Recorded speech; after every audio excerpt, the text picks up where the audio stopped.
तो आपकी SSC GD की परीक्षा को फतेह करने के लिए एक ऐसी क्लास मैं आपके लिए लेकर आ गया हूं, जिस क्लास को अगर आप सीरियसली तौर से देख लेते हैं, बहुत धैर्य के साथ साथियों देख लेते हैं, तो यहां से मैक्सिमम पोर्शन आपको देखने को मिलेगा अपनी शिफ्ट में। तो ये साथियों, सबसे पहले तो बहुत सारे मैंने हिंदी के सवाल लिए हैं और हिंदी से संबंधित जो जानकारी आपको दूंगा वहां से डायरेक्ट सवाल बनते हैं।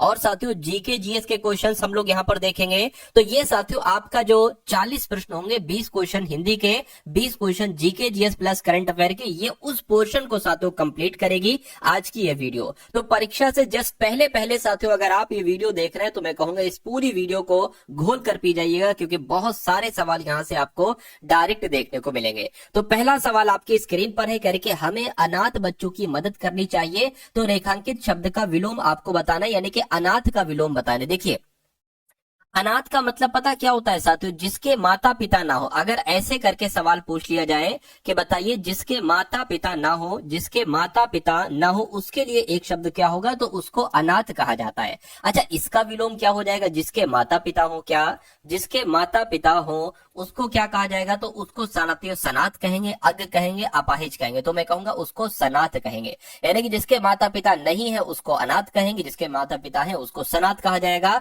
यानी कि अनाथ का विलोम सनाथ हो जाएगा और सनाथ का विलोम साथियों अनाथ हो जाएगा। ये बात आपको मालूम होना चाहिए। उसके बाद अगर हम लोग बात करें कि अग का विलोम अगर आपसे पूछ लिया जाए, तो अग का विलोम आपको विज्ञ बताना है, ठीक है ना। और अपाहिज पता कौन होता है? जो काम वगैरह ना कर सके, तो जो काम ना कर सके उसको अपाहिज कहा जाता है। इसका विलोम एक तरीके से क्या हो जाएगा साथियों? काम करने के जो योग्य होता है, ये इसका एक तरीके से हो जाएगा, ठीक है ना। चलिए, अगले नंबर का सवाल आपके स्क्रीन पर है। आपसे पूछा जा रहा है कि छायावाद में प्रकृति का मानवीयकरण मिलता है, रेखांकित विकल्प का सही विकल्प है। यानी कि आपको बताना है क्या मानवीयकरण ऐसे लिखा जाता है, या ऑप्शन नंबर ए में जैसे लिखा हुआ ऐसे लिखा जाता है, बी में मतलब मानवीयकरण कैसे लिखा जाता है? तो मैं कहूंगा जैसे ऑप्शन नंबर 3 में लिखा हुआ ऐसे मानवीयकरण लिखा जाता है। अगला सवाल है, कह रहे कि अंडे सेना, ये एक मुहावरा है साथी, और ये अक्सर आप लोग भी बोलते हैं कि अंडे सेना। इस मुहावरे का मतलब क्या होता है? मुर्गी के चूजा के ऊपर बैठना नहीं, स्वावलंबी होना नहीं, स्वार्थ सिद्ध करना नहीं, घर में बेकार बैठे रहना। यानी कि जो घर में बेकार बैठे रहता है ना, उसको कहा जाता है भाई तुम तो अंडे सेते रहते हो। तो अंडे सेना का मतलब क्या हो जाएगा? घर में बेकार बैठे रहना। अगला, सभी दोस्तों के रिक्वायरमेंट पे एक बहुत बड़ा ऑफर लेके आ चुका हूँ मेरे दोस्त। इस प्रैक्टिस सेट के ऊपर आपके लिए एक अच्छा ऑफर है, जहाँ से कि अब आपको ये प्रैक्टिस सेट लगाओगे और सबसे सस्ता प्रैक्टिस सेट मिलने वाला है आज तक के यूट्यूब के इतिहास में।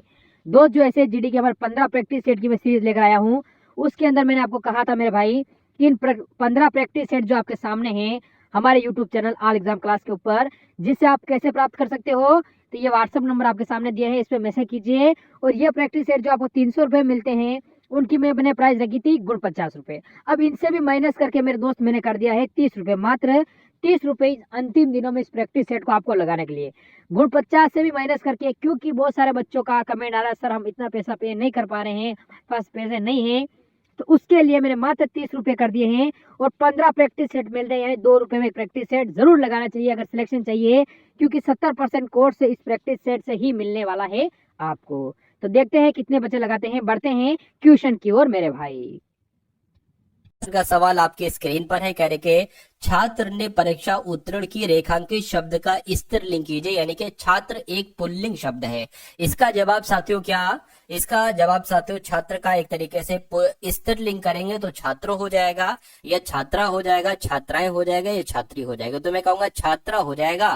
राइट आंसर आपका जो जाएगा वो ऑप्शन नंबर बी वाले के साथ जाएगा। अगला सवाल देखिए, कह रहे कि आगी बड़ बागिते, ठीक है, बड़ी है आगी पेट की, रेखांकित पद का अर्थ बताइए। क्वेश्चन बहुत इंपॉर्टेंट है, यानी कि आपसे कुल मिला के इतना पूछा जा रहा है कि जो बड़ वागिते है इसका मतलब क्या होता है? पेट की आग को कहा जाता है बड़ वागिते? मैं कहूंगा नहीं। जंगल की आग को भी नहीं कहा जाता है, मन की आग को भी नहीं कहा जाता है, समुद्र की आग को क्या कहा जाता है साथियों? बड़ वागिते कहा जाता है। ये आपसे एग्जाम में पूछा जाएगा। अच्छा, ऐसे करके बहुत सारे सवाल आते हैं, जैसे आपसे एग्जाम में पूछा जा सकता है कि पेट की आग को क्या कहा जाता है। तो अगर पेट की आग से साथियों पूछा जाए तो आप लोग ध्यान रखेंगे जठराग्नि कहा जाता है। पेट की आग को जठराग्नि कहा जाता है।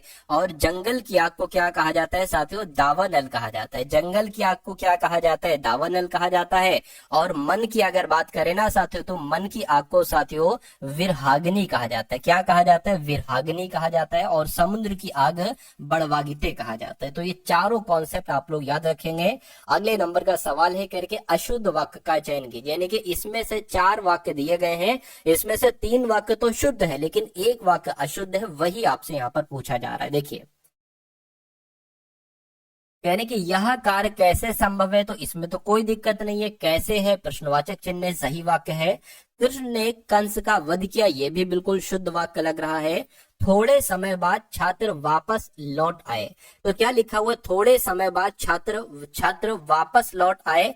तो देखिए, अब यहाँ पर मेरे हिसाब से होना क्या चाहिए था? थोड़े समय बाद छात्र लौट आए आना चाहिए था। ये वापस एक्स्ट्रा शब्द है, ठीक है। तो मैं कहूंगा ये वाला आपका गलत हो जाएगा, गलत हो जाएगा। तो यही अशुद्ध वाक्य हो जाएगा और यही आपका राइट आंसर हो जाएगा। उसके अलावा देश शहीदों का सदा आभारी रहेगा, इस वाक्य में भी कोई दिक्कत नहीं है।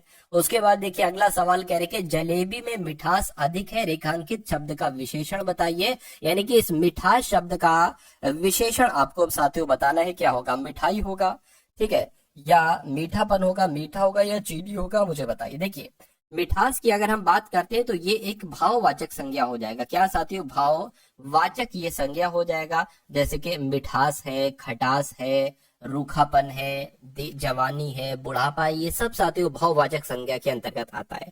अगर बात करते हैं साथियों यहाँ पर जलेबी शब्द की अगर बात करें तो जलेबी क्या हो जाएगा? जलेबी आपका एक तरीके से संज्ञा हो जाएगा, मतलब इसकी तरह कोई और चीज नहीं है, तो ये व्यक्तिवाचक संज्ञा हो जाएगा। जलेबी की अगर बात करें तो ये आपका व्यक्तिवाचक संज्ञा हो जाएगा। लेकिन मिठाई शब्द की अगर बात करते हैं कि मिठाई कैसा शब्द है, तो ये एक जातिवाचक संज्ञा। क्या है साथियों? जातिवाचक संज्ञा है। चलिए, कोई दिक्कत नहीं है। अगर इस मिठास शब्द का विशेषण हम बताएंगे तो मीठा बताएंगे। क्या बताएंगे? मीठा बताएंगे। तो इस प्रकार जिनका भी आंसर ऑप्शन नंबर 3 के साथ था, तो मैं कहूंगा आंसर आपका बिल्कुल करेक्ट है। अगला देखिए, यानी कि शुद्ध वाक्य का साथियों चयन कीजिए। यानी कि इन चारों वाक्य में से 3 वाक्य तो अशुद्ध होंगे लेकिन एक वाक्य शुद्ध होगा, वही एक वाक्य शुद्ध आपको बताने। यानी कि यह वही लड़का है जिसको पुलिस ने पकड़ा था, इसमें तो कोई गलती नहीं लग रही है। यह वही लड़का है, ठीक है, इसको पुलिस ने पकड़ा था, इसको नहीं होना चाहिए, जिसको होना चाहिए, ठीक है। जिसको पुलिस ने पकड़ा, यहाँ पर क्रम गलत है। इसको पुलिस ने पकड़ा था, यह वही लड़का, ये भी नहीं सही होगा। यानी कि अगर शुद्ध वाक्य की बात करते हैं तो ऑप्शन नंबर ए वाला आपका बिल्कुल सही जवाब हो जाएगा। अगला सवाल कह रहे कि निम्नलिखित में से कौन सा पृथ्वी का पर्यायवाची नहीं है? ध्यान रखिए, नहीं पूछा जा रहा है, ऐसा नहीं फट जैसी धरा देखो और लगा दो हाँ पृथ्वी का पर्यायवाची है। तो अगर बात करें, देखिए धरा की बात करें तो ये पृथ्वी का पर्यायवाची होता है। अचला की अगर बात करें, ये भी साथियों पृथ्वी का ही पर्यायवाची होता है। उसके अलावा धरती भी आपका साथियों पृथ्वी का ही पर्यायवाची होता है। लेकिन जब हम बात करते हैं सुधाकर की, तो सुधाकर पृथ्वी का पर्यायवाची के थोड़ी ना है साथियों, ये तो चांद का पर्यायवाची है। अच्छा, चांद का पर्यायवाची सुधाकर हो गया। उसके अलावा चांद का पर्यायवाची और क्या क्या होते हैं? चांद को हम लोग साथियों चंद्र भी कहते हैं, सुधाकर भी कहते हैं, चांद को साथियों विधु भी कहते हैं। हम लोग क्या कहते हैं? विधु भी कहते हैं और राकेश भी कहते हैं, ठीक है। राकेश किसी किसी का नाम होता है। उसके अलावा हिमांशु भी नाम होता है। तो ये सब जो होते हैं ना लोग, ये सब चंद्रमा के ही पर्यायवाची होते हैं। सुधांशु जो होता है ना, सुधांशु, ये भी नाम होता है साथियों, तो ये भी आपका चंद्रमा का पर्यायवाची हो जाएगा। और निशाकर, निशाकर भी साथियों ये चंद्रमा का पर्यायवाची हो जाएगा। तो अगर चंद्रमा का पर्यायवाची पूछा जाता है तो इसमें से आपसे यहाँ पर पूछ लिया जाएगा, ठीक है ना। अब यहाँ पर अगर साथियों हम लोग बात करते हैं, कुछ पर्यायवाची मैं आपको बता देता हूँ। कुछ पर्यायवाची मैं आपको साथियों रिवीजन करवा देता हूँ। पृथ्वी के पर्यायवाची तो यहाँ पर आप लोग साथियों याद रखेंगे ना, कौन कौन से मैंने आपको बताए। आप लोग याद रखेंगे साथियों वायु का पर्यायवाची, क्योंकि ये बहुत पूछे जाते हैं। तो वायु को क्या कहा जाता है? वायु को हवा कहा जाता है। रिवीजन करिएगा। वायु को साथियों वात कहा जाता है, और मेरे साथ पढ़ते रहिएगा। वायु को साथियों मारुत कहा जाता है। वायु की अगर बात करें साथियों तो पवमान कहा जाता है, ठीक है ना। पवन भी कहते हैं वायु को, पवमान भी कहते हैं। उसके अलावा अगर बात करें वायु की, तो वायु को बयार भी कहा जाता है। क्या साथियों? वायु को बयार भी कहा जाता है, आप लोग ध्यान रखेंगे। अच्छा, यहाँ पर वृक्ष की अगर बात करें कि वृक्ष के पर्यायवाची पूछे जाते हैं, तो बिल्कुल पूछे जाते हैं, ठीक है। इसको वृक्ष को साथियों क्या कहा जाता है? पेड़ कहा जाता है, ठीक है ना। उसके अलावा साथियों विटप कहा जाता है। क्या कहा जाता है? पेड़ को साथियों विटप मंडप कहा जाता है और पादप भी कहा जाता है। क्या कहा जाता है साथियों? पादप भी कहा जाता है और वृक्ष को साथियों तरु भी कहा जाता है। ये आप लोग यहाँ पर ध्यान रखेंगे, ठीक है। उसके अलावा अगर यहाँ पर हम लोग बात करते हैं, पक्षी के पर्यायवाची बहुत आपसे पूछे जाते हैं। पक्षी के पर्यायवाची आपसे बहुत पूछे जाते हैं, जैसे कि पक्षी को क्या क्या कहा जाता है साथियों? विहंग कहा जाता है। आप लोग ध्यान रखेंगे, ये रिपीट होते हैं, यही चीजें रिपीट होंगी। विहंग भी कहते हैं और विहग भी कहते हैं, दोनों बातें आप लोग को मालूम होना चाहिए। विहग भी कहते हैं और विहंग भी कहते हैं। पक्षी को साथियों पख क्या कहते हैं साथियों? खग भी कहते हैं। और पक्षी की बात करें तो पखेरु भी कहा जाता है। क्या कहा जाता है साथियों? पखेरु भी कहते हैं। और पक्षी को परिंदा भी कहा जाता है। क्या कहा जाता है? परिंदा भी कहा जाता है। और पक्षी की अगर बात करें तो पतंग भी कहा जाता है। और पक्षी को साथियों द्विज भी कहा जाता है। तो जितनी जानकारी मैंने आपको बताई है, ये आप लोगों को खास तौर से याद रखना है, क्योंकि सवाल आपका बनेगा तो यहीं से बनेगा, इससे बाहर आपके सवाल साथियों नहीं जाएंगे। उसके बाद देखिए, कह रहे कि आम के आम, आम के काम, आम के आम, गुठली के गुठली, आम के आम गुठलियों के दाम, या आम के आम फल के दाम। तो खाली जगह में कौन सा आना चाहिए? मैं कहूंगा गुठलियों के दाम होना चाहिए, यानी कि पूरा होगा आम के आम गुठलियों के दाम। ये आपका बिल्कुल सही जवाब हो जाएगा। अगला देखिए, कह रहे कि शुद्ध वर्तनी बताइए, यानी कि साथियों फुर्तीला कैसे लिखा जाता है? ये तो लिखा है फुर्तीला, गलत है, ये फुर्तीला लिखा हुआ। ये आपकी सही वर्तनी हो जाएगी और यही आपका बिल्कुल करेक्ट आंसर हो जाता है। भाई बहुत बढ़िया, वेरी गुड क्लास। अच्छा, कुछ चीजें मैं आपको बता देता हूँ जो सबसे ज्यादा पूछी जाती है। जैसे कि आपको दे दिया जाता है गलत, ठीक है, आपको साथियों एक तरीके से कवित्री की ऐसी वर्तनी दे दी जाती है और कहा जाता है इसकी शुद्ध वर्तनी बताइए। तो आप लोग याद रखेंगे, कवित्री की जो वर्तनी होती है साथियों वो कैसी होती है? वो ऐसी होती है कवित्री की वर्तनी। उसके अलावा अगर बात करें, आपको दे दिया जाएगा साथियों महत्व। क्या साथियों? आपको महत्व दे दिया जाएगा, इसकी कहा जाएगा शुद्ध वर्तनी बताइए। तो पता कैसी होती है साथियों? महत्व ऐसे लिखा जाता है, ठीक है ना, महत्व ऐसे लिखा जाता है। उसके अलावा अगर बात करते हैं साथियों, आपको दे दिया जाएगा रसायन की। क्या? रसायन की वर्तनी ऐसे नहीं होती साथियों, कैसे होती है? रसायन ऐसे लिखा जाता है, ऐसे लिखा जाता है। उज्जवल की बहुत साथियों पूछी जाती है, उज्जवल ऐसे दे दिया जाएगा, कहा जाएगा शुद्ध वर्तनी बताइए। तो 2 बार जाएगा और दोनों बार आधा आधा जाएगा, उज्जवल की वर्तनी ऐसे लिखी जाएगी। तो ये भी आप लोग याद रखेंगे। अगले नंबर का सवाल है, कह रहे कि दिए गए रिक्त स्थान में सही वर्तनी वाला शब्द बताइए। लिखा हुआ है राजीव अपने माता पिता पर निर्भर है, या निर्भर ऐसे लिखा जाएगा, निर्भर ऐसे लिखा जाएगा, ऐसे लिखा जाएगा। तो निर्भर कैसे लिखा जाता है साथियों? ऐसे लिखा जाता है। और ऐसे कहां पर लिखा हुआ है? ऐसे ऑप्शन नंबर 3 में लिखा हुआ है। अगला सवाल देखिए, कहा जा रहा है कि शुद्ध वाक्य बताइए, यानी कि मेरी बात ध्यान के साथ सुनो, ये होना चाहिए शुद्ध वाक्य। मेरी बात ध्यान के साथ सुनो, ऐसे थोड़ी ना बोलते, ये सो बोलते मेरी बात ध्यान से सुनो। तो मेरी बात ध्यान से सुनो, यानी कि के स्थान, के साथ की जगह पर से आ जाना चाहिए, तो ये वाक्य सही हो जाता, ठीक है। उसके बाद लिखा है साहित्य और समाज का घनिष्ठ संबंध है, ये वाक्य बिल्कुल सही है। उसके बाद लिखा है एक लोटा पानी से भर लाओ, एक लोटा पानी से भर लाओ थोड़ी ना होना चाहिए, पानी से भरा हुआ एक लोटा लाओ, ये होना चाहिए। एक लोटा पानी से भरा लाओ, ये सही नहीं है साथियों, पानी से भरा एक लोटा लाओ, ये होना चाहिए, ठीक है। उसके बाद लिखा हुआ है वह सारी रात भर, अब सारी सरी, पहली बात तो सरी गलत लिखा हुआ है, सारी भी आ गया, भर भी आ गया, इसलिए ये आपका गलत हो जाएगा, ठीक है ना। वह सारी रात भर जागता रहा, ये नहीं होना चाहिए साथियों, वह सारी रात भर जागता रहा, ये होना चाहिए। तो कुल मिला के साथियों अगर बात करें, यहाँ भर तो आ सकता है बिल्कुल, लेकिन इसकी वर्तनी आपकी गलत हो जाएगी, ये सारी ऐसे यहाँ पर आना चाहिए था। उसके बाद देखिए अगला सवाल आपकी स्क्रीन पर, कहा जा रहा है कि चंद्रमा पृथ्वी का एकमात्र प्राकृतिक उपग्रह है, वाक्य में रेखांकित शब्द का पर्यायवाची बताइए। यानी कि चंद्रमा का आपको साथियों पर्यायवाची बताना है, क्या हो सकता है, फटाफट आप लोग यहाँ पर बता दीजिए। तो चंद्रमा पृथ्वी का एकमात्र प्राकृतिक उपग्रह, वाक्य में रेखांकित शब्द का पर्यायवाची शब्द है, तो चंद्रमा का पर्यायवाची साथियों क्या होगा, मुझे बताइए। देखिए यहाँ पर अगर विटप शब्द की बात करते तो अभी मैंने आपको बताया था विटप किसे कहा जाता है। विटप साथियों जंगल को कहा जाता है। विटप की अगर बात करें तो इसका पर्यायवाची एक विपिन हो जाएगा। क्या हो जाएगा? विपिन हो जाएगा।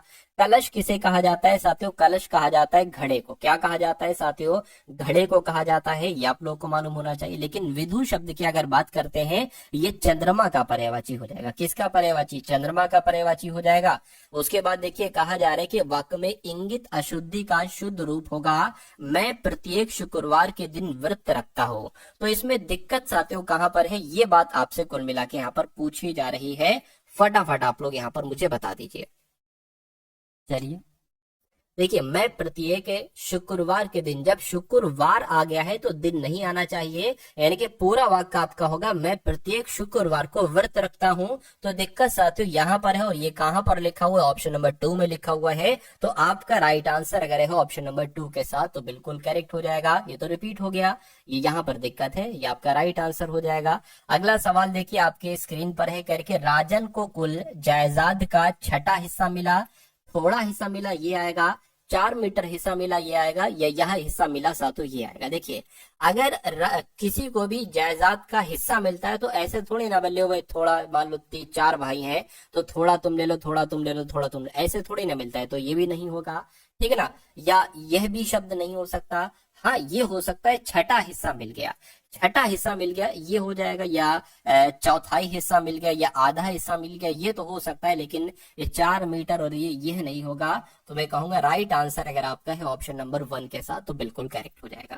साथियों अगर वीडियो को आपने अभी तक लाइक नहीं किया है तो रिक्वेस्ट करता हूँ वीडियो को लाइक कर दीजिए, और चैनल पर अगर नए हैं तो चैनल को साथियों जरूर सब्सक्राइब कर दीजिए, और एक प्यारे से कमेंट के माध्यम से बता दीजिए कि क्लास आपको कैसी लग रही है। अगला सवाल देखिए, कहा जा रहा है कि दिए गए वाक्य में रेखांकित खंड को प्रतिस्थापित करने के लिए उपयुक्त विकल्प का चयन कीजिए। व्यक्ति कुसंगति में पड़कर अपनी अच्छाइयों को खो देता है। तो अपने अच्छाइयां को खो देता है, ये थोड़ी ना सही लग रहा है। इसकी जगह पर क्या आना चाहिए? अपन अच्छाइयों को खो देता है, अपन गलत लिखा हुआ है। अपनों अच्छाइयों को खो देता है, ये भी नहीं सही है, अपनी आना चाहिए। अपनी अच्छाइयां को खो देता है, ये आपका साथियों सही जवाब होगा, ये भी आपका नहीं हो सकता। तो कुल मिला के सही जवाब अगर आपका है ऑप्शन नंबर 3 के साथ तो बिल्कुल करेक्ट है। साथियों अगर आप ये सवाल कर पा रहे हो तो मेरा मानना है कि 20 में से 20 आपका स्कोर आ जाएगा हिंदी के सेक्शन में, ठीक है ना। अगले नंबर का सवाल करके जिसकी बाह घुटने तक हो उसके लिए एक शब्द क्या हो सकता है, ये आपसे यहाँ पर कुल मिला के पूछा जा रहा है। फटाफट आप लोग यहाँ पर बता दीजिए आपका सही जवाब क्या हो सकता है। देखिए कुछ चीजें मैं आपको यहाँ पर साथियों बता देता हूँ, वो आपके एग्जाम में डायरेक्ट आपसे पूछी जाती है कि जिसकी गणना ना की जा सके उसके लिए एक शब्द क्या होगा। क्या आपसे पूछा जाएगा? आपसे पूछा जाएगा जिसकी गणना ना की जा सके उसके लिए क्या होगा। जिसकी गणना ना की जा सके उसके लिए एक शब्द क्या होगा, तो उसको साथियों अगणनीय कहा जाता है। क्या कहा जाता है साथियों? उसको अगणनीय कहा जाता है, ये आप लोग ध्यान रखेंगे। दूसरा सवाल आपसे पूछा जाता है साथियों जिसका वर्ण ना किया जा सके। क्या पूछा जाएगा? याद रखेंगे, जिसका वर्ण ना किया जा सके। क्या पूछा जाएगा साथियों? जिसका वर्ण ना किया जा सके उसके लिए एक शब्द क्या होगा, तो उसको साथियों अवर्णीय कहा जाएगा। क्या कहा जाएगा साथियों? अवर्णीय कहा जाएगा। यानी कि अब यहाँ पर दूसरी बात सुनिए, अगर पूछा जाए जिसकी गणना ना की जा सके उसको अगणनीय, लेकिन जिसकी गणना की जा सके उसको गणनीय कहा जाएगा। दो सवाल बनते हैं। उसी प्रकार जिसका वर्ण ना किया जा सके उसको अवर्णीय, और जिसका वर्ण किया जा सके उसको वर्णीय कहा जाएगा। ये 4 सवाल आपके बन गए। एक सवाल और आपसे पूछा जाता है अजर क्या होता है, तो अजर मैं आपको बता देता हूँ, जो कभी बूढ़ा ना हो। क्या? जो कभी, ठीक है ना, जो कभी बूढ़ा ना हो। क्या साथियों? जो कभी बूढ़ा ना हो उसके लिए एक शब्द क्या हो सकता है, एग्जामिनर आपसे पूछेगा तो आपको अजर बता देना है। उसके अलावा एक और सवाल आपसे साथियों पूछा जाएगा जिसका खंडन न किया जा सके। क्या पूछा जाएगा? जिसका खंडन न किया जा सके। जिसका खंडन न किया जा सके उसके लिए एक शब्द क्या हो गया, उसको साथियों अखंडनीय कहेंगे। क्या कहेंगे उसको साथियों, आप लोग याद रखेंगे, अखंडनीय कहेंगे। यानी कि यहाँ पर भी दो सवाल बनते हैं, जिसका खंडन ना किया जा सके उसको अखंडनीय, और जिसका खंडन किया जा सके उसको खंडनीय कहा जाएगा। अब सवाल में तो कुल मिला के आपसे पूछा गया था कि जिसकी बाह घुटनों तक हो उसके लिए शब्द क्या होगा, उसको साथियों अजानुबाहु कहा जाएगा। क्या कहा जाएगा, अजानुबाहु कहा जाएगा। राइट आंसर जिनका ऑप्शन नंबर ए है, मैं कहूंगा आंसर आपका बिल्कुल करेक्ट हो जाएगा। अगला सवाल है, कह रहे कि आभ्यंतर का तद्भव रूप होता है, तो उचित तद्भव शब्द से रिक्त स्थान की पूर्ति कीजिए। यानी कि आभ्यंतर एक तत्सम शब्द है, इसका आपको तद्भव शब्द बताना है, तो इसका तद्भव शब्द साथियों भीतर हो जाएगा। भीतर हो जाएगा तो राइट आंसर आपका क्या हो जाएगा, ऑप्शन नंबर 2 हो जाएगा। अगले नंबर का सवाल है, कह रहे कि भारतीय सेना, क्या साथियों, भारतीय सेना कभी घना कभी चना देश की रक्षा करते हैं, ये होगा, या दो धारी तलवार जैसे देश की रक्षा करते हैं, ये होगा। मतलब खाली जगह में आपको बताने क्या आएगा, या ऊंची दुकान फीके पकवान की तरह, या अंगारों पर पैर रखकर देश की सेवा करते हैं, रक्षा करते हैं। तो मैं कहूंगा साथियों भारतीय सेना अंगारों पर पैर रखकर देश की रक्षा करते, ये होना चाहिए। ये आपका साथियों बिल्कुल सही जवाब हो जाएगा। और जिनका भी आंसर ऑप्शन नंबर डी के साथ है, मैं कहूंगा आंसर आपका बिल्कुल करेक्ट होगा भाई, बहुत बढ़िया, वेरी गुड क्लास। अगला सवाल देखिए, ये बहुत लंबा सवाल नहीं है, इसमें साथियों कुछ नहीं है, एक लाइन का सवाल होगा। बस निर्देश यहाँ पर दिए गए, कह के दिए गए वाक्य में रेखांकित खंड है, इसको प्रतिस्थापित आपको करना और सबसे उपयुक्त विकल्प का आपको चयन करना है। इसे प्रतिस्थापित करने की आवश्यकता नहीं है, तो विकल्प किसी बदलाव की आवश्यकता नहीं, इसका चयन कीजिएगा, यानी कि इस वाले ऑप्शन की चयन कीजिएगा। यानी कि प्राणी मात्र के प्रति दया भाव सभी धर्मों का तत्व आधार है, तो सभी धर्मों का तत्व आधार है, इसकी जगह पर क्या आना चाहिए, ये आपको यहाँ पर बताना है। धर्मों का सभी तत्व आधार है, ये क्रम गलत है। सभी धर्मों का आधार तत्व है, या सभी तत्वों का धर्म आधार है, ये भी नहीं होगा, मैं कहूंगा ये वाला हो जाएगा। यानी कि पूरा वाक्य आपका बन जाएगा, प्राणी मात्र के लिए प्रति दया भाव सभी धर्मों का आधार तत्व है, ये होना चाहिए, ये आपका बिल्कुल करेक्ट आंसर हो जाएगा। अगला सवाल आपकी स्क्रीन पर, यानी कि वाल्मीकि हमारे आदि कवि थे, वाक्य में रेखांकित शब्द का पर्यायवाची आपको बताना है। यानी कि कवि का आपको साथियों पर्यायवाची बताना है, सॉरी कवि का नहीं बल्कि आदि का आपको यहाँ पर पर्यायवाची बताना है, ठीक है ना। क्या हो सकता है बताइए। देखिए, वाल्मीकि हमारे आदि कवि थे, वाक्य में रेखांकित शब्द का पर्यायवाची नीचे दिए गए विकल्पों में से चुनिए। तो यहाँ पर साथियों प्रथम आ सकता है, प्रथम आ सकता है, तो ऑप्शन नंबर 4 आपका राइट आंसर हो जाएगा। अगला सभी दोस्तों के रिक्वायरमेंट पे एक बहुत बड़ा ऑफर लेके आ चुका हूँ मेरे दोस्तों। इस प्रैक्टिस सेट के ऊपर आपके लिए एक ऐसा ऑफर है जहाँ से कि अब आपको ये प्रैक्टिस सेट लगाओगे और सबसे सस्ता प्रैक्टिस सेट मिलने वाला है आज तक के यूट्यूब के इतिहास में। दोस्त जो ऐसे जीडी के हमारे 15 प्रैक्टिस सेट की मैं सीरीज लेकर आया हूँ, उसके अंदर मैंने आपको कहा था मेरे भाई कि इन 15 प्रैक्टिस सेट जो आपके सामने हैं हमारे YouTube channel all exam class के ऊपर, जिससे आप कैसे प्राप्त कर सकते हो, तो ये व्हाट्सअप नंबर आपके सामने दिया है, इस पर मैसेज कीजिए। और ये प्रैक्टिस सेट जो आपको 300 रुपये मिलते हैं, उनकी मैंने प्राइस रखी थी गुण 50 रुपये। अब इनसे भी माइनस करके मेरे दोस्त मैंने कर दिया है 30 रुपये, मात्र 30 रुपये अंतिम दिनों में इस प्रैक्टिस सेट को आपको लगाने के लिए।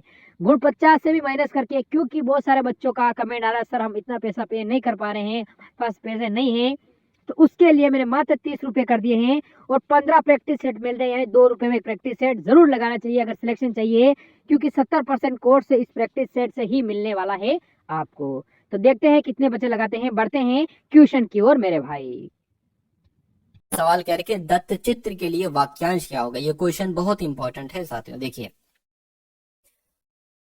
यहां पर अगर हम लोग बात करें, जिसने इंद्रियों को जीत लिया हो, अगर आपसे ये सवाल पूछ लिया जाए तो उसको, उसके लिए एक शब्द क्या हो सकता है, उसको साथियों कहा जाता है जितेंद्रिय। क्या, अगर आपसे ये सवाल पूछा जाए कि जिसने इंद्रियों को जीत लिया हो उसको क्या कहा जाता है, तो उसको जितेंद्रिय कहा जाता है।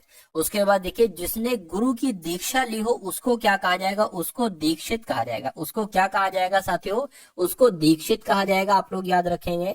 अच्छा, उसके बाद देखिए, जिसने ऋण चुका दिया हो उसको पता क्या कहा जाता है, उसको साथियों उऋण कहा जाता है। उसको क्या कहा जाता है, उसको उऋण कहा जाता है, जिसने ऋण चुका दिया हो। लेकिन यहाँ पर अगर बात करें कि दत्तचित्त किसे कहा जाता है? तो जिसने चित्त किसी विषय में दिया हो या लगाया है। तो जिसने चित्त किसी विषय में दिया है या लगाया है उसके लिए एक शब्द क्या होगा? तो दत्त चित्त होगा। तो ये 4 आपको मैंने क्वेश्चन बताए हैं, ये आप लोग याद रखेंगे। यहाँ से एक सवाल आपसे पूछा जा सकता है। उसके बाद देखिए करके खाने योग्य पदार्थ, इसके लिए एक शब्द क्या होगा बताइए?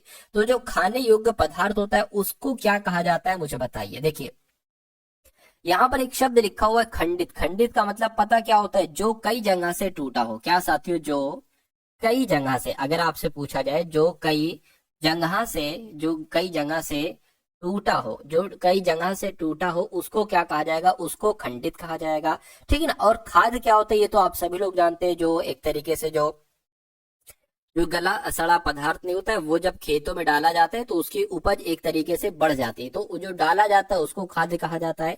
अब बात करते हैं साथियों खाने योग्य पदार्थ को क्या कहा जाता है? तो खाने योग्य पदार्थ को खाद्य कहा जाता है, और जो खाने योग्य पदार्थ नहीं होता है उसको अखाद्य कहा जाता है। तो ये तीनों बातें आप लोग याद रखेंगे। नेक्स्ट नंबर का सवाल है, कहा जा रहा है कि तरुण का विलोम बता दीजिए कि तरुण का विलोम भाई साहब यहाँ पर क्या हो सकता है, मुझे बताइए। तो तरुण का विलोम साथियों देखिए, तरुण का मतलब क्या होता है? तरुण का मतलब होता है जवान व्यक्ति, यानी कि तरुण का मतलब होता है साथियों युवा व्यक्ति। तो इस युवा व्यक्ति का विलोम क्या हो जाएगा? वृद्ध, अजर, दानव या साथियों सज्जन। ये आपसे यहाँ पर पूछा जा रहा है। चलिए देखिए, सज्जन का अगर आपसे विलोम पूछा जाए तो आपको दुर्जन बताना है। सज्जन का विलोम क्या होता है? दुर्जन होता है। दानव का विलोम क्या होता है साथियों? मानव होता है। दानव का विलोम मानव भी होता है और दानव का विलोम साथियों देव भी होता है। दोनों बातें आप लोग याद रखेंगे। अजर का विलोम साथियों क्या होता है? अजर का विलोम साथियों जरा होता है। अजर का विलोम जरा होता है। लेकिन अगर बात करें तरुण का विलोम क्या हो जाएगा? तो वृद्ध हो जाएगा। दिए गए वाक्य में रेखांकित खंड को प्रतिस्थापित करने के लिए उचित विकल्प का चयन कीजिए। यानी कि जब कुछ सुना ही ना हो उस पर यकीन कैसे किया जाए? तो सुना ही ना हो, इसके लिए एक शब्द साथियों क्या हो सकता है मुझे बताइए। अनहोनी कहेंगे, अश्रव्य कहेंगे, अनकही कहेंगे, अदृश्य कहेंगे। ठीक है, देखिए जो देखा ना गया हो उसको अदृश्य कहा जाएगा।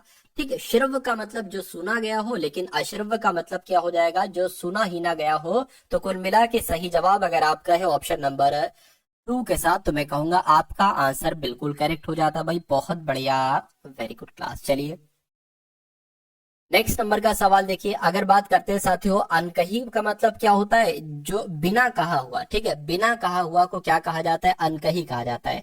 अगला सवाल, इनमें से कौन गंगा शब्द का पर्यायवाची नहीं है? तो गंगा का पर्यायवाची साथियों कौन सा नहीं है, ये आपसे कुल मिला के यहाँ पर पूछा जा रहा है। देखिए गंगा का पर्यायवाची जाह्नवी है, गंगा का पर्यायवाची त्रिपतगा है, लेकिन सुभद्रा ये साथियों गंगा का पर्यायवाची थोड़ी ना है। ये एक तरीके से अंबा का पर्यायवाची हो जाएगा। क्या ये अंबा का पर्यायवाची हो जाएगा? इसका पर्यायवाची चंडिका हो जाएगा। ठीक है ना। यानी कि सुभद्रा का पर्यायवाची अगर पूछा जाए तो अंबा बताना है, चंडिका बताना है, जगदम्बा बताना है। क्या बताना है साथियों? जगदम्बा बताना है। उसके अलावा कल्याणी बताना है। क्या बताना है साथियों? कल्याणी बताना है। ये आप लोग ध्यान रखें। और कालिका बताना है। क्या बताना है? कालिका बताना है। तो इतने पर्यायवाची सुभद्रा के हो गए, ये आप लोग याद रखें। और गंगा का पर्यायवाची कौन सा नहीं है? तो सुभद्रा गंगा का पर्यायवाची नहीं है। ठीक है ना, ये बात आप लोग यहाँ पर ध्यान रखेंगे, याद रहेगा आप लोग को। चलिए अच्छा, गंगा शब्द के और कुछ पर्यायवाची हम लोग देख लेते हैं। जैसे कि गंगा को अलकनंदा कहा जाता है। क्या कहा जाता है? अलकनंदा किसे कहा जाता है? गंगा को ही अलकनंदा कहा जाता है। उसके अलावा ध्रुव नंदा भी कहा जाता है। क्या साथियों? ध्रुव नंदा भी कहा जाता है गंगा को। ये भी आप लोगों को यहाँ पर मालूम होना चाहिए भाई। बहुत बढ़िया, वेरी गुड क्लास। चलिए नेक्स्ट नंबर का सवाल यहाँ पर हम लोग देख लेते हैं। कहा जा रहा है कि निम्नलिखित में से अशुद्ध वाक्य बताइए। तो इसमें से 4 वाक्य आपको दे रखे, 3 वाक्य शुद्ध होंगे, 1 वाक्य अशुद्ध होगा। इस अशुद्ध वाक्य वाले का आपको साथियों यहाँ पर चयन करना है। बताइए, यानी कि वे सच्चे इंसान थे, ये शुद्ध वाक्य है। अधिकतर लोगों का यही विचार है, ये भी शुद्ध वाक्य है। इस समय 5 बजा है, इस समय 5 बजा है, ये नहीं होना चाहिए। इस समय 5 बजे हैं। क्या होना चाहिए? इस समय 5 बजे हैं, ये होना चाहिए कुल मिला के। तो मैं कहूंगा इस वाले वाक्य में दिक्कत है यानी कि अशुद्धि है। अशुद्धि है तो यही आपका राइट आंसर हो जाएगा। और हमें परस्पर सहयोग करना चाहिए, ये वाक्य भी बिल्कुल सही हो जाएगा। अगले नंबर का सवाल आपके स्क्रीन पर है, देखिए और बताइए सही जवाब आपका क्या होगा। कह रहे कि ढोल के अंदर पोल कहावत का अर्थ क्या हो सकता है बताइए। दिखावा कुछ और गुण कुछ नहीं, ये होगा। औकात से बढ़कर सपने देखना, या कहीं ठौर ठिकाना नहीं, या मूर्ख व्यक्ति शेखी भगाता है। तो मैं कहूंगा ढोल के अंदर पोल का मतलब होता है दिखावा कुछ और गुण कुछ नहीं। तो इसलिए सही जवाब अगर आपका ऑप्शन नंबर 1 है तो बिल्कुल सही हो जाएगा। अगला सवाल देखिए, कह रहे कि देश विदेश से घूमने घूमने वाले कश्मीर पहुंचे। तो देश विदेश से घूमने वाले को क्या कहा जाता है? देश विदेश से घूमने वाले को क्या कहा जाता है? यात्री कहेंगे, भीड़ कहेंगे, पर्यटक कहेंगे, या साथियों घुमक्कड़ कहेंगे? ये बात आपसे कुल मिला के यहाँ पर पूछी जा रही है, मुझे बताइए। चलिए, तो यहाँ पर अगर बात करें, अगर आपका जवाब साथियों पर्यटक है तो मैं कहूंगा बिल्कुल करेक्ट हो जाएगा। यानी कि देश विदेश से घूमने वाले जो होते हैं इनको पर्यटक कहा जाता है, ठीक है ना। चलिए, उसके अलावा अगर एक शब्द आपसे पूछ लिया जाए, क्या साथियों अतुलनीय का मतलब क्या होता है? अतुलनीय, क्या साथियों अतुलनीय? ऐसा थोड़ी ना पूछा जाएगा। सवाल आपसे ऐसे पूछा जाएगा जिसकी तुलना ना हो सके। क्या आपसे पूछा जाएगा? आपसे पूछा जाएगा जिसकी तुलना ना हो सके, जिसकी तुलना ना हो सके उसके लिए एक शब्द बताइए। तो आपको क्या बता देना है? आपको अतुलनीय बता देना है, ठीक है ना। एक और आपसे पूछा जाएगा, मैं आपको बता देता हूं, केवल फल खाकर जो रहता है। क्या साथियों? केवल फल खाकर। क्या साथियों? केवल फल खाकर जो रहता हो, केवल फल खाने वाला, ऐसे भी कह सकते हैं केवल फल खाकर जो रहता हो, या केवल फल खाने वाला, उसको क्या कहा जाता है? उसको साथियों फलाहारी कहा जाता है। क्या कहा जाता है? उसको फलाहारी कहा जाता है। और एक और आपसे पूछा जाता है, दो भाषाएं बोलने वाले को क्या कहा जाता है? तो दो भाषाएं, जैसे कि हम और आप तो नॉर्मली दो भाषा बोल सकते हैं, या नहीं, इंग्लिश भी थोड़ी बहुत और हिंदी भी साथियों। दो भाषाएं बोलने, ठीक है, वाले को क्या कहा जाता है? द्विभाषी कहा जाता है। क्या कहा जाता है साथियों? द्विभाषी कहा जाता है। ये सारी चीजें आप लोग यहाँ पर ध्यान रखेंगे भाई, बहुत बढ़िया, very good class. Next number का सवाल आपकी स्क्रीन पर है, आपसे पूछा जा रहा है कि निम्नलिखित विलोमार्थी शब्द युगों में असंगत कौन सा है? यानी कि असंगत आपसे कुल मिला के पूछा जा रहा है, विलोम होना चाहिए वो। तो ज्योति का विलोम तो नहीं है, ये तो साथियों एक तरीके से पर्यायवाची हो जाएंगे, ये तो पर्यायवाची हो जाएंगे। उसके अलावा जटिल का विलोम सरल होता है, ठीक है।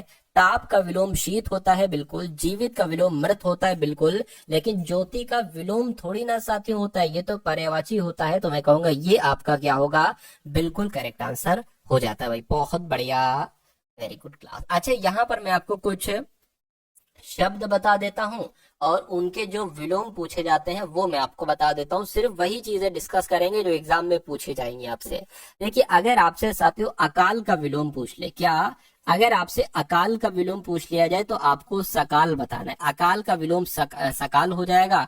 अगर आपसे अनाचार का विलोम पूछ लिया जाए तो आपको बता देना है सदाचार बता देना है। क्या बता देना है साथियों? सदाचार बता देना है। अगर आपसे दुराग्रह का, क्या साथियों? अगर आपसे दुराग्रह का विलोम पूछ लिया जाए तो आपको आग्रह बता देना है। दुराग्रह का विलोम आग्रह हो जाएगा। उसके अलावा अगर आपसे साथियों निराहार का विलोम पूछ लिया जाए, क्या निराहार का विलोम पूछ लिया जाए तो आपको आहार बता देना है, ठीक है ना। उसके अलावा ऐच्छिक का भी आपसे पूछा जाता है, बिल्कुल साथियों। ऐच्छिक का विलोम अगर आपसे पूछा जाए तो आपको साथियों अनैच्छिक बता देना है। क्या आपको बता देना है साथियों? अनैच्छिक आपको बता देना है। ये सारी चीजें आप लोग को मालूम होना चाहिए। अगर आपसे खगोल का विलोम पूछ लिया जाए तो खगोल का विलोम क्या होता है भाई साहब? खगोल का विलोम होता है साथियों भूगोल, ठीक है ना। अगर आपसे साथियों सुवाच्य का विलोम पूछ लिया जाए, सुवाच्य का विलोम क्या होता है साथियों? कुवाच्य होता है। क्या होता है? कुवाच्य होता है। तो ये सबसे इंपॉर्टेंट है, एग्जाम में यही साथियों रिपीट होते हैं बार बार। नेक्स्ट नंबर का सवाल आपके स्क्रीन पर है, देखिए और बताइए सही जवाब क्या होगा। कहने के भारत में अभी भी दूर दराज के कई ऐसे गांव हैं जहां पहुंचने के लिए अभी तक मार्ग नहीं बना है। तो सवारी मार्ग नहीं बना है, पगडंडी मार्ग नहीं बना है, सड़क मार्ग नहीं बना है, या हवाई मार्ग नहीं बना है।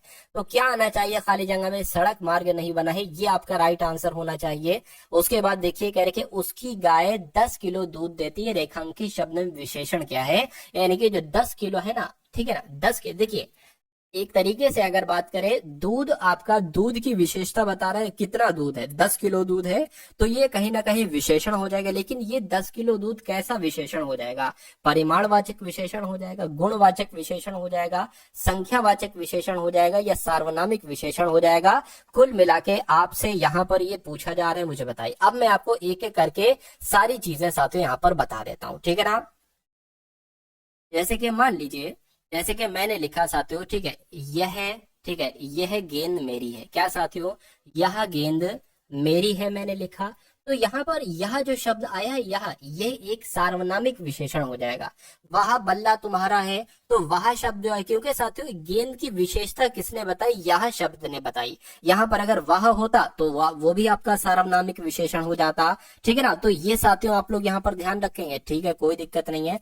अगर यहाँ पर साथियों मैं लिखूं मेरे पास 10 गेंद है, मेरे पास कितनी गेंद है, मेरे पास साथियों 10 गेंद है। तो एक तरीके से साथियों इस शब्द की विशेषता जो बताई है वो 10 शब्द ने बताई है, लेकिन ये एक कैसी संख्या, ये एक संख्यावाचक संख्या है, तो ये आपका संख्यावाचक विशेषण हो जाएगा, ठीक है ना। उसके अलावा गुणवाचक विशेषण क्या हो जाएगा, जैसे कि मान लीजिए, ठीक है ना, मोहन कोई लड़का है, मोहन ईमानदार लड़का है। क्या साथियों, ईमानदार लड़का है, मोहन ईमानदार लड़का है। तो ये मैंने साथियों जो बताई है, ये उसके बारे में उस लड़के के बारे में एक गुण बताया, यानी कि मोहन ईमानदार है, बेईमान, ये उसका गुण है। तो अगर ये आपसे पूछा जाता तो ये एक तरीके से गुणवाचक विशेषण हो जाता। लेकिन अगर कभी भी ऐसे पूछ ले कि 1 लीटर पानी है, 2 किलो दूध है, 10 लीटर पानी है, तो ये परिमाणवाचक विशेषण के अंतर्गत आता है। इसलिए राइट आंसर आपका अगर है ऑप्शन नंबर 1 तो बिल्कुल करेक्ट हो जाएगा। जैसे कार में 5 लीटर पेट्रोल डलवा लिया, तो 5 लीटर की अगर बात करें तो ये परिमाणवाचक के अंतर्गत आ जाएगा, ये आपको मालूम होना चाहिए। यानी कि जो भी नाप तौल से संबंधित चीजें होती हैं वो परिमाणवाचक के अंतर्गत होती है। अगला सवाल आपकी स्क्रीन पर देखिए, कह रहे कि दिए गए वाक्य का वो भाग याद करिए जिसमें कोई त्रुटि है। मैं तुम्हारी मदद कर सकता हूँ बशर्ते कि तुम मेरा कहा मानो। क्या, बशर्ते के तुम मेरा कहा मानो। तो दिए गए वाक्य का वह भाग याद कीजिए जिसमें कोई त्रुटि है। चलिए क्या होना चाहिए, कैसे क्या हो सकता है साथियों, ये कुल मिला के आपसे यहाँ पर पूछा जा रहा है, मुझे बताइए। देखिए, मैं तुम्हारी मदद कर सकता हूं बशर्ते के, तो देखिए बशर्ते तुम मेरा कहा मानो, ये होना चाहिए, ये के यहाँ पर एक्स्ट्रा आ गया है। तो मैं कहूंगा दिक्कत कहां पर है, दिक्कत यहाँ पर है, यहाँ पर है, तो यही आपका राइट आंसर हो जाएगा। अगला सवाल देखिए, कह रहे कि वही अपराधी है, रेखांकित शब्द का विलोम बताएं, यानी कि अपराधी का आपको विलोम बताना है। अपराधी का विलोम क्या होगा साथियों, बताइए। अगर बात करते हैं साथियों कसूरवार शब्द की, तो कसूरवार का अगर आपसे विलोम पूछ लिया जाता तो आपको बताना है साथियों बेकसूर, यानी कि कसूरवार का विलोम क्या हो जाएगा, बेकसूर हो जाएगा। इसको साथियों निर्दोष भी कह सकते हैं, यानी कि ठीक है ना, कसूरवार को निर्दोष भी कहा जा सकता है। दोषी की अगर बात करें, अगर यहाँ पर दोषी शब्द की बात करें कि भाई साहब दोषी शब्द का विलोम क्या होगा, तो दोषी शब्द का विलोम भी निर्दोष ही होता है। दोषी का विलोम भी निर्दोषी होता है, निर्दोष होता है। लेकिन अगर अपराधी शब्द की बात करें तो इसका विलोम निरपराध हो जाएगा। क्या हो जाएगा, निरपराध हो जाएगा। और कुख्यात के विलोम की अगर बात करें तो कुख्यात का विलोम क्या होता है, प्रख्यात होता है। क्या होता है साथियों, प्रख्यात होता है। अगला सवाल देखिए, कहा जा रहा है कि क्या कहा जा रहा है कि जो लोग समय का ख्याल नहीं करते उनकी जाती है, ठीक है, उनकी, यहाँ पर साथियों खाली जगह है, उनकी शिकायत की जाती है, उनकी तारीफ की जाती है, उनकी निंदा की जाती है, उनकी प्रशंसा की जाती है। तो जो लोग समय का ख्याल नहीं रखते उनकी तो निंदा ही की जाएगी, ठीक है ना। निंदा का मतलब पता क्या होता है, बुराई करना। निंदा का मतलब क्या होता है साथियों, बुराई करना, और उनकी बुराई ही की जाती है जो लोग साथियों समय की परवाह नहीं करते, समय की कदर नहीं करते। उसके बाद देखिए, तू डाल डाल मैं पात पात, इसका मतलब क्या होता है, दोनों विद्वान, दोनों मूर्ख, दोनों चालाक, दोनों तत्वज्ञ। तो मैं कहूंगा तू डाल डाल मैं पात पात, यानी कि दोनों की बात चल रही है, दोनों चालाक है यहाँ पर। उसके बाद देखिए, कहा जा रहा है कि पानी फाउंडेशन के संस्थापक प्रसिद्ध भारतीय व्यक्ति हैं। तो अब साथियों आपके यहाँ पर जीके जीएस के क्वेश्चन स्टार्ट हो चुके हैं। आपने तकरीबन 39 सवाल देखे हिंदी के, और अब आप लोग साथियों देखेंगे जीके के। जीके के सिर्फ वही साथियों मैंने यहाँ पर टॉप लेवल के क्वेश्चंस लिए हैं जो आपको आपके एग्जाम में साथियों 100% देखने को मिलेंगे। तो बहुत अच्छे तरीके से पूरे धैर्य के साथ इन सभी सवालों को आप लोग देखिएगा। अगर आपसे एग्जाम में पूछा जाए पानी फाउंडेशन के संस्थापक कौन है, तो आमिर खान जो है ना वो पानी फाउंडेशन के संस्थापक है। अगला देखिए, करके इंडिगो एयरलाइंस के सह संस्थापक कौन है, तो राहुल भाटिया की अगर बात करें, राहुल भाटिया इंडिगो एयरलाइंस के संस्थापक हैं। राइट आंसर आपका डी होगा। उसके बाद देखिए, दुनिया के किस पर्वत में दुनिया की सबसे ऊंची मोटर योग्य सड़क है, तो डोंगरीला की अगर बात करें तो डोंगरीला जो पर्वत है ना, यहाँ पर दुनिया की सबसे ऊंची मोटर योग्य सड़क है, ये आपको यहाँ पर मालूम होना चाहिए। नेक्स्ट नंबर का सवाल है, कहा जा रहा है कि मछली में उपस्थित राइबोफ्लेविन को निम्न में से किस रूप में जाना जाता है? तो साथियों B2 के रूप में जाना जाता है, ठीक है ना, B2 के रूप में जाना जाता है, ये आपको यहाँ पर मालूम होना चाहिए। अगले नंबर का सवाल है, कहा जा रहा है कि तलातल घर एक ऐतिहासिक स्मारक है, बिल्कुल, जो निम्नलिखित में से किस राज्य में स्थित है? तो जो तलातल एक स्मारक है ना, ये असम में स्थित है। ये कहाँ पर स्थित है साथियों? ये असम में स्थित है, ये आप लोगों को यहाँ पर मालूम होना चाहिए भाई। बहुत बढ़िया, वेरी गुड क्लास। उसके बाद देखिए अगला सवाल कह रहे कि तैयम निम्नलिखित में से किस राज्य का एक लोकप्रिय नृत्य है? तो ये तैयम की अगर बात करें, ये साथियों केरल में किया जाता है। कहाँ पर किया जाता है तैयम लोक नृत्य? ये साथियों केरल में किया जाता है। उसके बाद देखिए अगला सवाल, यानी कि राष्ट्रीय खाद्य सुरक्षा अधिनियम निम्नलिखित में से किस वर्ष में पारित किया गया? तो 2013 की अगर बात करें, 2013 में ही राष्ट्रीय खाद्य सुरक्षा अधिनियम पारित किया गया। राइट आंसर आपका 2 हो जाता है। अगला देखिए, कहा जा रहा है कि भारतीय इतिहास के मध्यकाल के कवि तुलसीदास ने रामचरितमानस को किस भाषा में लिखा था? ये तो बात सही है कि तुलसीदास के द्वारा ही रामचरितमानस को लिखा गया था, लेकिन किस भाषा में लिखा था? तो अवधी भाषा में लिखा था। किस भाषा में साथियों?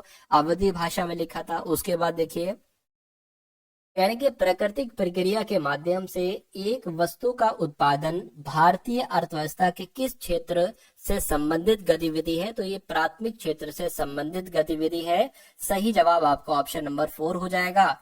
उसके बाद देखिए, कह रहे कि राजकोषीय नीति निम्नलिखित में से किस अर्थशास्त्री द्वारा दिए गए आर्थिक सिद्धांत पर आधारित है?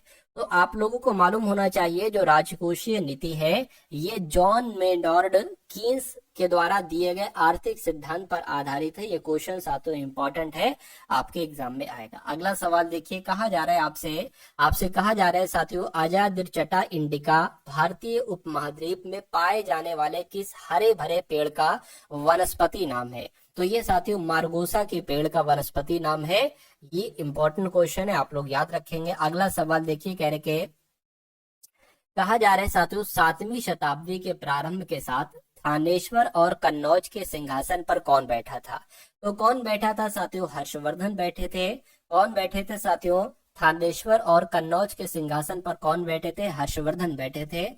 अगला सवाल देखिए, कहा जा रहा है कि हरेली का त्योहार निम्नलिखित में से किस राज्य में मनाया जाता है?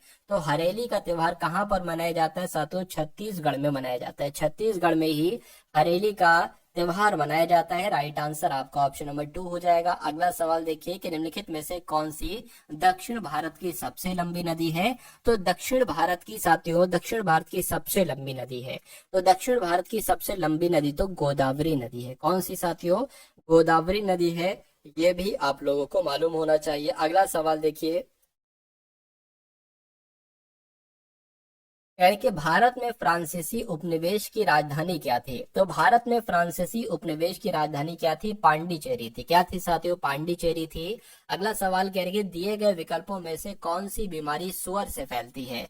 तो स्वाइन फ्लू की अगर बात करें, स्वाइन फ्लू साथियों सुअर से फैलता है। अगला सवाल देखिए, कहा जा रहा है कि घोड़े से खींची हुई गाड़ी की आवाजाही भौतिकी के किस सिद्धांत का उदाहरण है? तो मैं कहूंगा न्यूटन के तीसरे नियम का उदाहरण है। ये डिक्टो सवाल आपसे पूछा जाएगा, डिक्टो आंसर आप लोगों को लगा देना है। उसके बाद देखिए, पृथ्वी के वायुमंडल की किस परत में ओजोन परत पाई जाती है? तो अगर बात करते हैं जो समताप मंडल होता है, यानी कि समान ताप यहाँ पर रहता है। अगर बात करते हैं साथियों जो वायुयान वगैरह है, ठीक है ना, वायुयान वगैरह है, ये समताप मंडल में ही चलते हैं। क्यों? क्योंकि यहाँ पर आंधी वर्षा तूफान कुछ नहीं आता। क्यों नहीं आता? क्योंकि ये समताप है, यानी कि समान ताप यहाँ का रहता है। अगर भाई आंधी तूफान वर्षा आएगा तो फिर दिक्कत पड़ेगी वायुयान या हेलीकॉप्टर को। उसके बाद देखिए, कह रहे द लीजेंड ऑफ लक्ष्मी प्रसाद, ये एक किताब है, ठीक है ना, एक किताब का ये शीर्षक है, जिसे निम्नलिखित में से किसने लिखा था?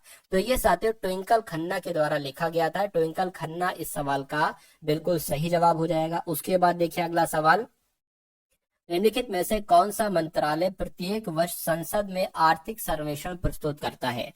तो जो आपका साथियों वित्त मंत्रालय है ना, ये मंत्रालय हर साल संसद में आर्थिक सर्वेक्षण को प्रस्तुत करता है। उसके बाद देखिए, कह रहे कि निम्नलिखित में से किसने कहा था कि स्वराज मेरा जन्म सिद्ध अधिकार है? तो ये बात किसने कही थी? ये कथन किसका है? ये कथन बाल गंगाधर तिलक का है। सही जवाब आपका ऑप्शन नंबर 1 हो जाएगा।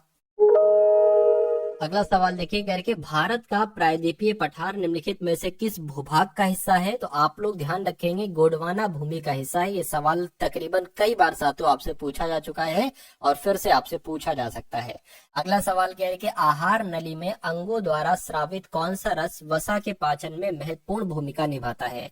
तो किसकी बात चल रही है साथियों? पित्त रस, अग्न्याशयी रस की बात चल रही है। ये आपका बिल्कुल सही जवाब हो जाएगा इस सवाल का। अगला सवाल के निम्नलिखित में से कौन सा कथन स्थानिक प्रजातियों का वर्णन करता है? तो जो स्थानिक प्रजातियों का वर्णन करता है साथियों, कौन सा कथन? कम जनसंख्या वाली प्रजातियां लुप्त प्राय प्रजातियों की श्रेणी में आ सकती हैं, या एक तरीके से अगर बात करते हैं, प्रजातियां जो एक तरीके से अगर बात करें, प्रजातियां जो गहन खोजों के बाद मौजूदा नहीं पाई जाती हैं, ये प्रजातियां जो केवल कुछ विशेष क्षेत्रों में पाई जाती हैं, ये आपका सही जवाब हो जाएगा। यानी कि स्थानिक प्रजातियों, एक तरीके से बात करें, स्थानिक प्रजातियां वो प्रजातियां हैं जो प्रजातियां केवल कुछ विशेष क्षेत्रों में पाई जाती हैं। राइट आंसर आपका ऑप्शन नंबर 3 हो जाएगा। अगला सवाल है, कह रहे कि मैग्नस कार्लसन निम्नलिखित में से किस खेल के लिए प्रसिद्ध है? तो ये तो शतरंज खेलते हैं, शतरंज से जुड़े हैं। राइट आंसर आपका 4 होता है। अगला देखिए, नीचे दी गई नदियों में से दक्षिण गंगा कहा जाता है, यानी कि दक्षिण गंगा नाम से किस नदी को जाना जाता है? तो मैं कहूंगा गोदावरी नदी को ही दक्षिण गंगा के नाम से जाना जाता है। अगला सवाल करके, तटीय ओडिशा का प्राचीन नाम क्या था? तो कलिंग था, कौशाम्बी था, कमरूपा था, या खानदेश था? तो साथियों कलिंग था, यानी कि तटीय ओडिशा का प्राचीन नाम क्या था? तो कलिंग था।